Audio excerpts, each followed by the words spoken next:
It was the spring of 1944.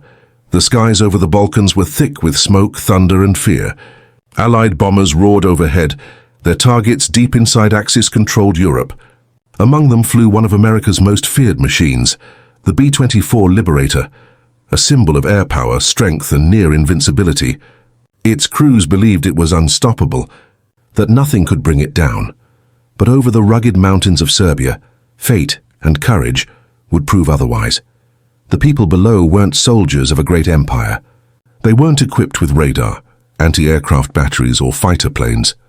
They were ordinary villagers, resistance fighters and peasants caught between two brutal armies. Yet on that fateful day, they witnessed something that would shock even the Allied command.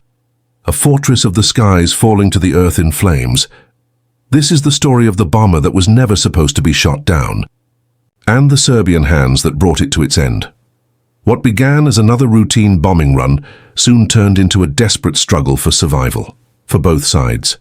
American airmen falling from the heavens into enemy territory.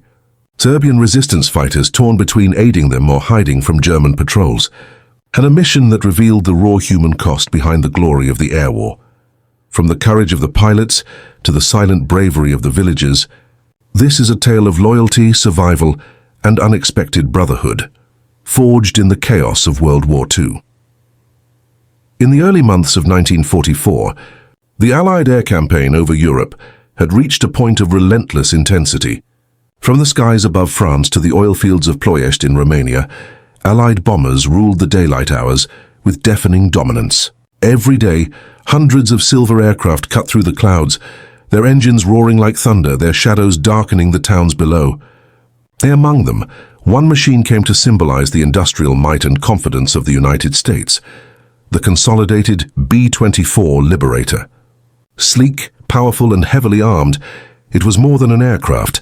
It was a flying fortress, a weapon of precision and endurance. Crews trusted it with their lives. Commanders called it the Iron Angel. The enemy called it impossible to stop. The B-24 was a marvel of wartime engineering, faster, with longer range and greater payload than its cousin, the B-17 Flying Fortress. Its 4 Pratt & Whitney engines could carry it over 2,000 miles, with a bomb load of up to 8,000 pounds. The bomber bristled with 50 caliber machine guns, positioned in turrets at the nose, tail, belly, and sides. Its aluminum skin gleamed under the sun, reflecting the light like armor. Pilots often said that the Liberator could take a beating and still fly home. And many did, limping back to base, riddled with holes, engines coughing, wings torn, but still in the air. In the mess halls and barracks, airmen swapped stories of miraculous escapes. Crews that lost half their formation still made it home. Planes with shredded wings somehow landed safely. The stories became legend, fueling the myth of the invincible bomber. When they climbed aboard, men felt protected by its size and its reputation. They were part of something greater, a machine that could outfly death itself. Yet high above the Balkans, that sense of security was often deceptive. The region was one of the most unpredictable air corridors in all of Europe. Below lay mountains so jagged that even the Luftwaffe avoided low passes. The weather shifted in minutes, from clear blue skies to violent snowstorms. And far below, the land was divided by warlords, German garrisons, and resistance fighters locked in their own brutal conflict. To most Allied pilots, Serbia and the surrounding territories were little more than dark. Hostile terrain, a place you flew over quickly and prayed never to land in. But on that morning in April 1944, as one squadron of B-24 Liberators left their Italian airbase at Bari, none of that seemed to matter. Their mission was clear and familiar: cross the Adriatic, fly over Yugoslavia, and strike at the oil fields that kept Hitler's war machine running. They had done it dozens of times before. The crews checked their instruments, adjusted their oxygen masks, and looked down upon the endless clouds below. To them, the war felt distant. The real danger was flak over Romania, not the quiet, rugged countryside they were gliding over now. Inside one of the bombers, a machine nicknamed Miss Carolina, the crew of 10 settled into rhythm. The pilot, Lieutenant Robert Kane, was a calm man of 26 with a farmer's steadiness and a veteran's nerve. His co-pilot, Jack Gordon, cracked jokes over the intercom to keep morale high. In the waist positions, 2 gunners scanned the horizon with their 50 cals. their fingers cold against the metal triggers. They were confident, professional, and trained to perfection. The sky was their domain. At 22,000 feet, they felt untouchable. The B-24's speed and altitude made it almost impossible for small arms to reach.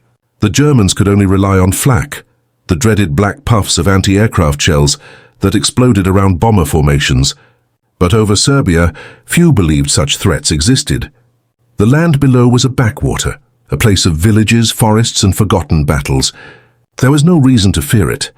And yet, as they crossed into that very airspace, the myth of invincibility began to fade. Reports had whispered of German units redeploying heavy guns along Balkan routes to protect supply lines. Intelligence briefings were vague, incomplete, and often ignored. No one thought the enemy had the capability to bring down an American bomber so far inland.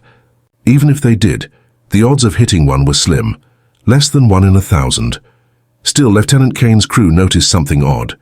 The radio crackled with faint German chatter. Smoke curled up from the valleys below. Probably farmers burning brush, someone said. But then came a flash, as brief, bright, and unnatural. The gunners looked at each other. Flak, one muttered. Another flash. Then another. Tiny dots of black smoke appeared below their formation, rising higher, closer, faster. At first they laughed it off. "We're too high for that junk," the engineer said. But the laughter died as a sharp metallic thud echoed through the fuselage. Then another. The plane shuddered. A round had clipped one of the outer engines. The gauges trembled. Flames licked across the right wing before the extinguishers kicked in. The men were no longer invincible. The B-24, for all its might, was still just metal, fuel, and courage alone couldn't defy physics forever. As the pilot steadied the bomber, he looked out his window toward the mountains and realized something chilling. They were flying over enemy territory. And someone down there, against all odds, had just proven the unthinkable. The fortress of the skies was not immortal. It could bleed. It could fall. And over Serbia, that truth was about to become a legend. The mission had begun before dawn. When the first rays of sunlight stretched across the Adriatic Sea and glinted off the polished aluminum wings of the B-24 Liberators lined up at the Allied air base in southern Italy. The ground crews moved quickly and quietly, fueling the massive bombers, checking the engines and loading the belly compartments with thousands of pounds of high-explosive ordnance. The target for that day was one the crews knew all too well, the oil refineries of Ploiești, Romania, the lifeblood of the German war machine. It was a mission both dreaded and familiar, one that had already claimed hundreds of aircraft and thousands of men. But it had to be done. Without that oil, Hitler's tanks and planes would grind to a halt. As the sun rose, engines roared to life in unison. The deafening thunder of 4 aircraft filled the air. The ground trembled as the first Liberators began their long, heavy takeoff roll, wheels lifting slowly from the dirt runway, climbing into a pale blue sky streaked with contrails. From the cockpit, the view was mesmerizing. The sea below a mirror of silver, the coast of Italy falling away behind them, and the rugged Balkan mountains looming far in the distance. Inside Miss Carolina, Lieutenant Robert Kane steadied his hand on the control yoke. His co-pilot, Jack Gordon, kept his eyes on the instruments, occasionally glancing at the horizon. The radio crackled with chatter from other crews in the formation. Everything was calm. Below them, scattered fishing boats dotted the Adriatic, unaware that a fleet of warplanes was crossing overhead on a mission that would soon shake the earth hundreds of miles away. The route was long and treacherous, across the sea, over Montenegro, then deep into the Serbian interior before turning northeast toward the Danube and Romania. To most of the American crews, Serbia was just a blur of mountains and forests. The men had been told it was friendly territory, loosely controlled by local resistance forces who despised the Germans. But that didn't mean it was safe. Entire regions were still patrolled by the Wehrmacht, and the lines between friend and foe blurred more often than anyone liked to admit. From their altitude, the men saw nothing but wilderness, endless ridges of pine and stone, valleys hidden beneath mist, rivers carving through the land like veins. To the locals below, however, the sudden roar of engines was unmistakable. Villagers working in the fields looked up and froze as the sky filled with silver giants. Children pointed and shouted. Old men crossed themselves. Some cheered, believing the Americans were striking back against the Germans who occupied their land. Others simply watched in silence, not knowing whether to feel hope or fear. The German forces stationed in the region were not oblivious. By 1944, the Luftwaffe had installed a patchwork of anti-aircraft positions across the Balkans, often near railway lines, bridges, or supply routes. In Serbia, these outposts were crude but effective. A handful of 20mm and 80mm guns salvaged from the Eastern Front, manned by mixed crews of German soldiers and local auxiliaries. Their purpose was not to shoot down the massive formations overhead, few believed they could, but to harass them, to force the bombers higher, to disrupt their formations and make them easier prey for fighters. On that morning, one such battery sat hidden on a ridge near Ujice, manned by a group of weary soldiers who had seen little action in months. When the first rumble reached them, they scrambled into position, scanning the horizon. The sky brightened, and then they saw them. Dozens of B-24s, shining in the sun like a flock of metal birds. The order was given. The gunners adjusted their sights, loaded the shells, and began to fire.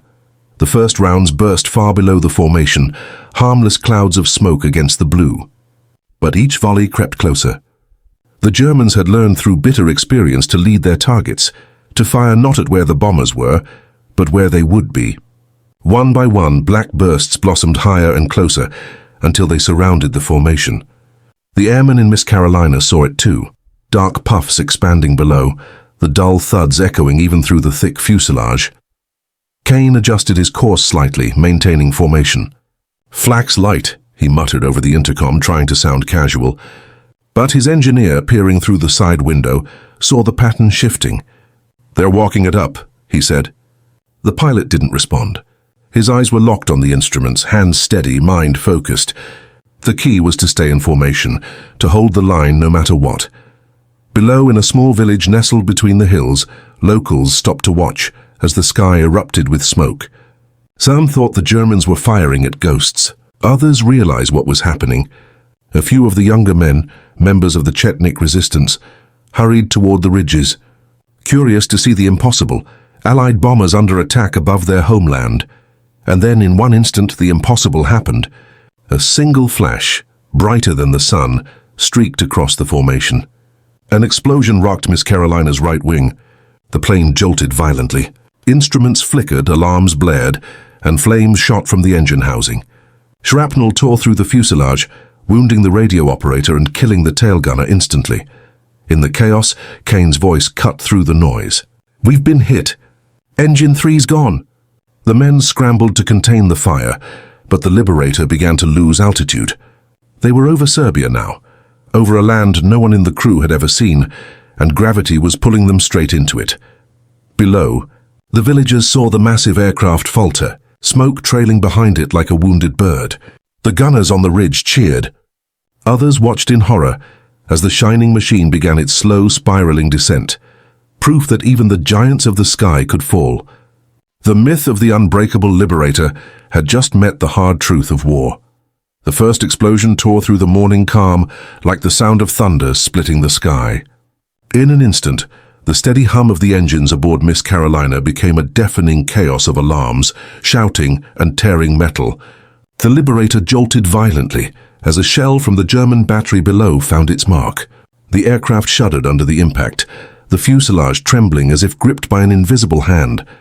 The right wing erupted into flame, a sudden bloom of orange and black against the clear blue horizon. Smoke poured into the cockpit, stinging the crew's eyes. The men had flown through flak before, but this was different. This hit had been precise.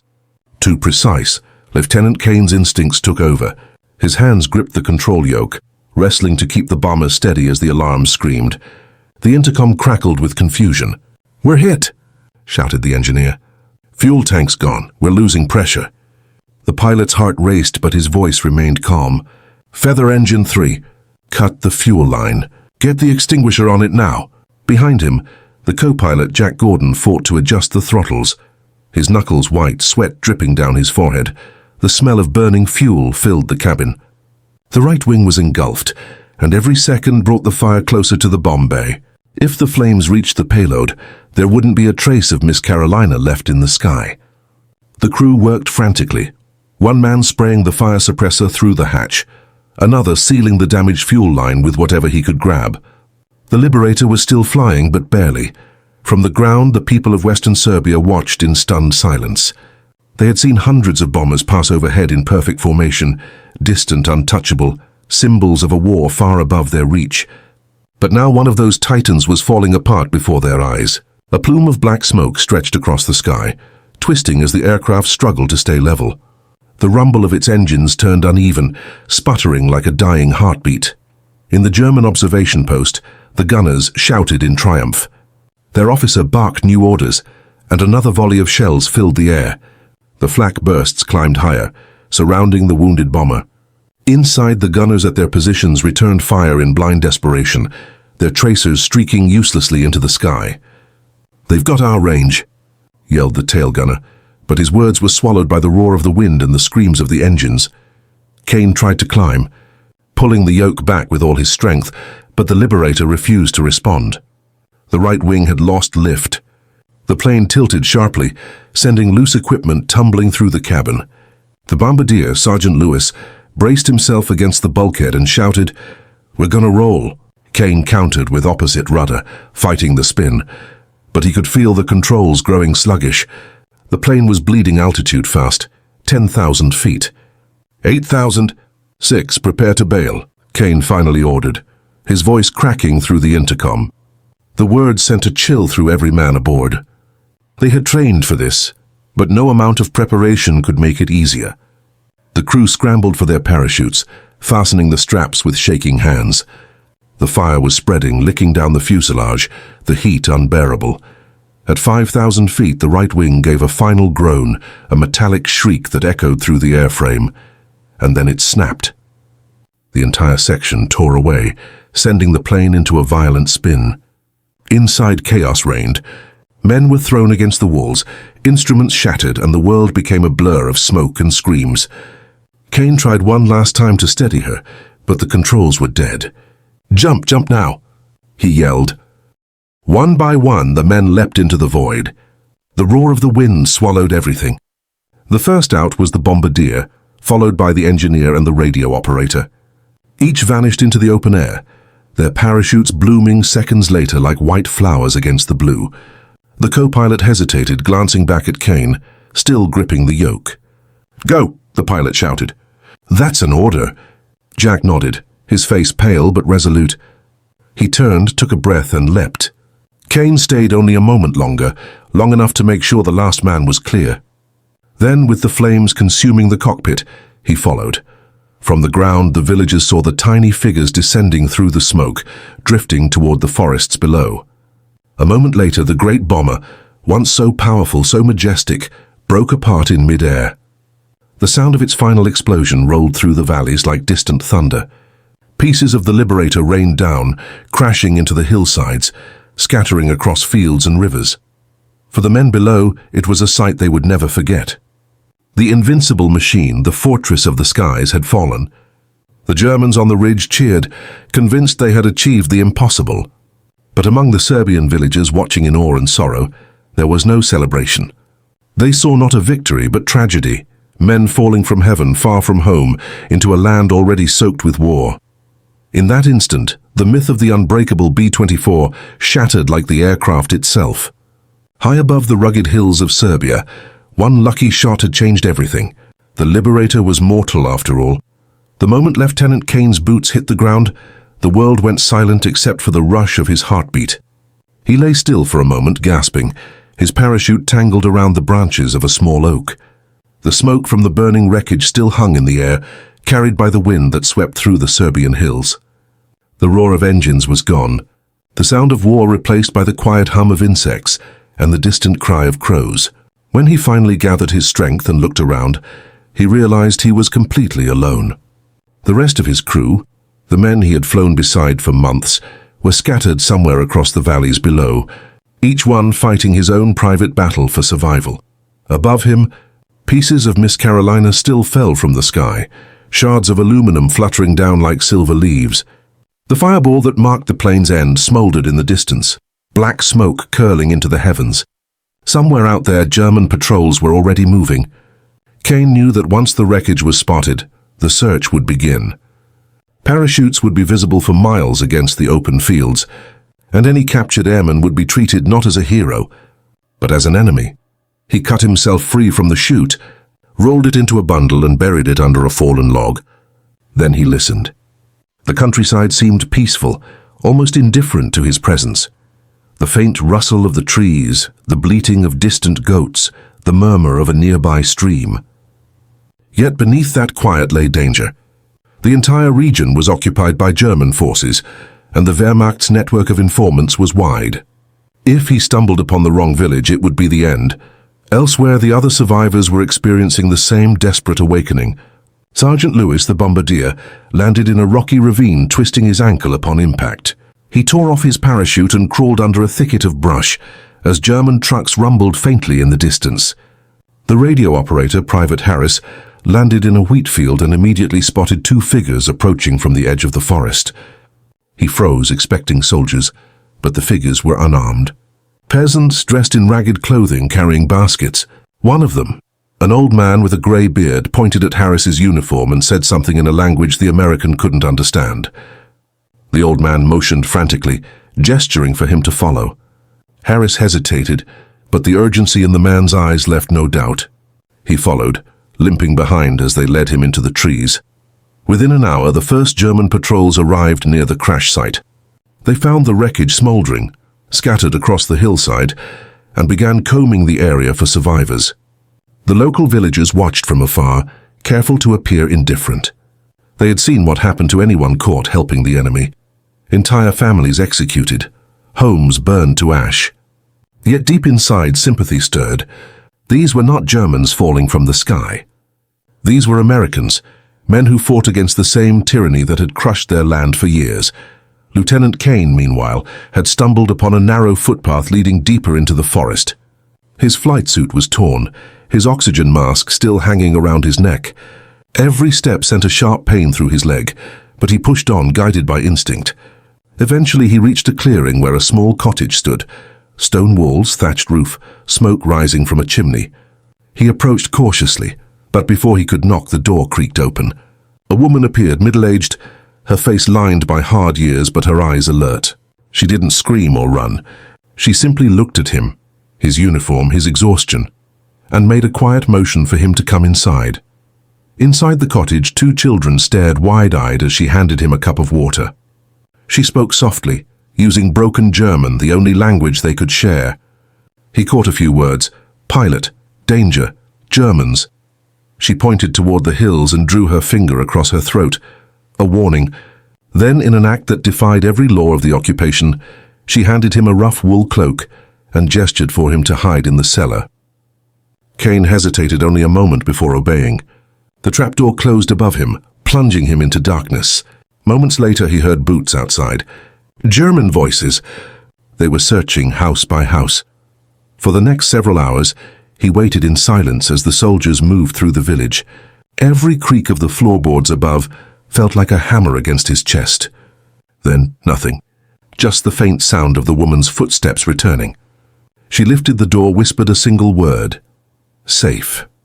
He emerged, shaken but alive. Across the countryside, other survivors were finding similar salvation in the courage of ordinary people. Farmers hid them in barns. Shepherds guided them through mountain passes by night.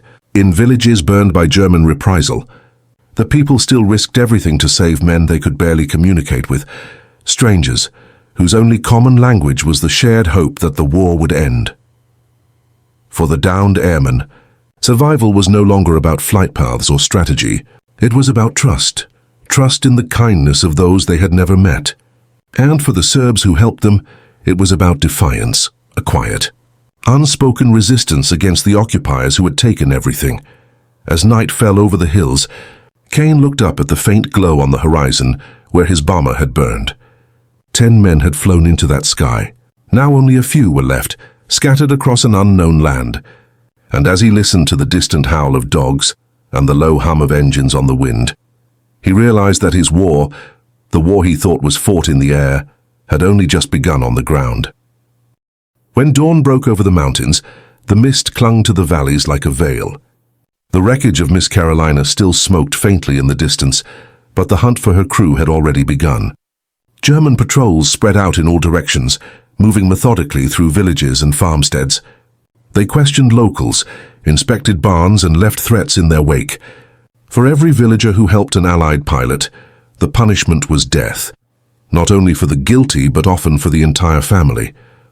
Yet despite the terror, whispers traveled quickly through the countryside. American flyers had fallen from the sky, and the resistance was already moving to find them first. Lieutenant Kane woke to the sound of footsteps above him. The woman who had given him shelter the previous night opened the cellar door and handed him a piece of bread and a flask of water. She spoke in hurried fragments of Serbian, her words incomprehensible, but her tone was clear. Someone was coming. Minutes later, 2 men appeared at the door, both armed, both wearing the ragged insignia of the Chetnik resistance. Their faces were hardened by war, but their eyes carried recognition when they saw the uniform. One of them simply said Amerikanak and extended a hand. Kane took it without hesitation. The Chetniks were remnants of the royalist Yugoslav army, loyal to General Draža Mihailović, who had been fighting the Germans since the early days of occupation. Isolated in the mountains, their network of safe houses and informants stretched across hundreds of miles. They had rescued Allied pilots before, though never this deep in German territory. For them, each rescue was both a moral duty and a defiant act against the occupier. They moved quickly, leading Kane through forests and across streams, avoiding main roads and settlements where German troops might be stationed. By nightfall, they reached a hidden encampment, a small collection of huts tucked into the trees. Inside, Kane found 3 familiar faces: Sergeant Lewis, the bombardier, his ankle bandaged but alive, the radio operator Harris, exhausted but smiling, and one of the waist gunners, Corporal Davis, who had been pulled from a river by a group of shepherds. Against all odds, they had reunited. The relief was overwhelming. For the first time since the crash, they felt a glimmer of hope. The Chetnik commander overseeing the camp introduced himself as Captain Petrovich. He was a tall man with sharp eyes and a calm authority that commanded respect. Through a translator, he explained that the Americans were now under his protection. "We fight the same enemy," he said. "You are safe here, Ambo, for now." He warned them, however, that the Germans were still searching. Patrols had already burned 2 villages, suspected of aiding the airmen. They could not stay long in one place. Over the next several days, the Americans were moved constantly, from one hidden village to another, always under cover of darkness. They slept in barns, caves, and abandoned monasteries. Everywhere they went, ordinary Serbs risked everything to feed and clothe them. In one village, a priest offered his chapel as shelter. In another, children acted as lookouts while German trucks rumbled through the nearby roads. Each act of kindness came with the possibility of death, yet no one refused. One night, Kane was led into a candlelit room where a battered radio set sat on a wooden table. The Chetniks were trying to reach Allied command in Italy. The signal was weak and static filled the air, but finally a faint voice came through, English clipped and distant. The message was simple: "Stand by. We know you're there." It was enough to renew their strength. As the days turned into weeks, more survivors were found and brought in. Some had been hidden by partisan fighters, others by peasants who knew nothing of politics but recognized the humanity of men who fell from the sky. Eventually, nearly 24 airmen were gathered under Chetnik protection, scattered in safe houses across southwestern Serbia. The Germans intensified their search, deploying dogs and aircraft to comb the mountains. But the resistance knew every path, every river crossing, every cave. They stayed one step ahead. Among the villagers, the Americans became known as the angels who fell from the clouds. Children whispered stories about them. Old men offered silent blessings when they passed. The locals shared what little they had: bread, milk, and shelter, while the Americans, in turn, helped however they could, repairing tools, tending to livestock, even sharing chocolate rations that brought rare smiles to tired faces. But the danger was constant. On more than one occasion, Kane and his men narrowly escaped capture. Once, while hiding in a barn, they watched from the shadows as German soldiers questioned the farmer's family outside. The tension was unbearable. The father denied everything, his voice steady despite the fear. When the soldiers finally left, Kane saw the man's hands shaking uncontrollably. "Why do you risk this?" Kane asked later through a translator. The man simply shrugged and said, "Because you fight the evil we live under." By late summer, the situation grew desperate. Food was running low, and German patrols were closing in. That was when word came from Mihailovich himself. A plan was underway to evacuate all Allied airmen from Serbia. It would be one of the most daring rescue operations of the entire war. A secret mission later known as Operation Halyard. The Americans were to be gathered in one place, an improvised airstrip carved into the mountains, where Allied planes would land under the cover of night to bring them home. As Kane listened to the plan, he realized that his fate was no longer in his own hands. His survival now depended entirely on the courage of the people who had sheltered him, peasants, farmers, and resistance fighters who asked for nothing in return. They had turned their occupied homeland into a sanctuary for strangers, and in doing so, they had reminded him of something deeper than duty or war. The quiet heroism of those who stand for what is right, even when the whole world tells them not to. The night air over the Serbian hills was cold and still, carrying only the faint rustle of leaves and the distant murmur of the Drina River.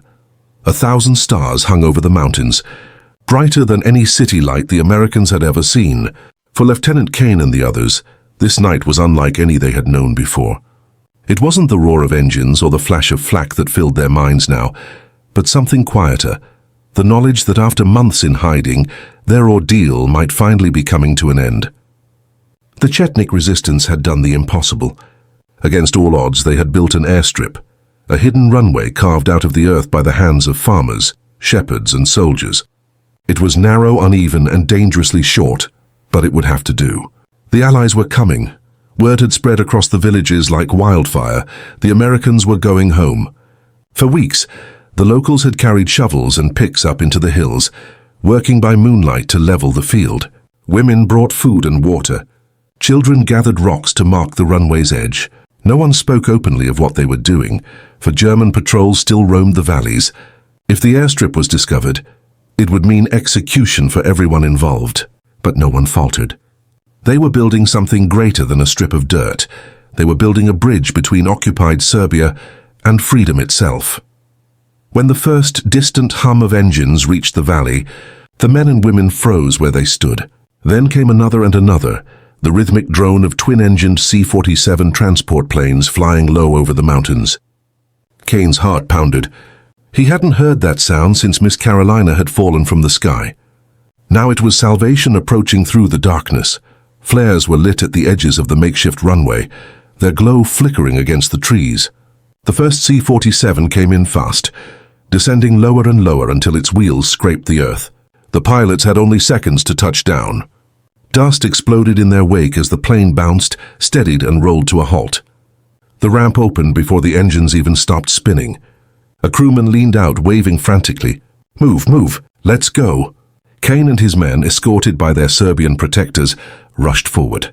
Some of the airmen limped, others leaned on makeshift crutches, their faces gaunt from months of hunger and stress, yet their eyes shone with disbelief. They were finally leaving the land that had sheltered them, a land that had cost so many locals their lives to keep them safe. Before boarding, Kane turned to Captain Petrovich, the Chetnik officer who had led them through the ordeal. The two men clasped hands firmly. There were no grand speeches, only a mutual understanding that needed no words. "You saved us," Kane said simply. Petrovich nodded, his expression unreadable in the dim light. "Tell them," he replied. "Tell them we fought." Then he stepped back, his figure swallowed by the shadows as the Americans climbed aboard. As the engines roared to life, the villagers stood at the edge of the field, shielding their faces from the dust. They watched the planes rise one by one, disappearing into the night. For them, it was not victory they felt, but loss, the quiet sorrow of saying goodbye to the men they had come to see as their own sons. The Germans would surely come soon, searching for those responsible. Yet none of them regretted it. The Americans had been strangers, but they had brought with them something the occupation had nearly extinguished: hope. By dawn, the last plane was gone, vanishing into the blue horizon toward Italy. Operation Halyard, as it would later be called, had succeeded beyond belief. Over 500 Allied airmen were rescued from behind enemy lines without a single life lost. It became one of the greatest and least known rescue missions of the entire war, a testament not only to military precision, but to the courage of ordinary people who refused to bow to fear. Back in Allied headquarters, the rescued crews told their stories, of farmers who hid them in barns, of women who risked their children's lives to feed them, of soldiers who guided them through forests while the enemy closed in. The world learned that in the heart of Axis-occupied Serbia, surrounded by danger on all sides, humanity had triumphed over brutality. The Serbs who built that runway had defied an empire. Armed only with loyalty and faith, for Lieutenant Kane the war would continue. New missions, new battles, but he would never forget the faces of those who had saved him. The woman who hid him beneath her cottage, the old man who led him through the woods, the children who smiled at him despite their hunger. They had no reason to help him, no obligation. They did it because it was right. Years later, when he returned home, he would often speak of them in quiet tones, not as heroes in uniforms, but as people who had shown what true courage looked like. The fall of Miss Carolina had once symbolized defeat, the shattering of a legend that the mighty B-24 could not be brought down. But in the end, its destruction became something greater, the beginning of a story about unity, sacrifice, and redemption. It proved that even in the darkest corners of war, when machines fail and empires crumble, it is the human spirit, fragile, unarmed, and defiant, that endures. And so in the mountains of Serbia, where one bomber fell from the heavens, a new kind of victory was born, not one measured in bombs or battles, but in the quiet courage of those who refused to surrender their humanity.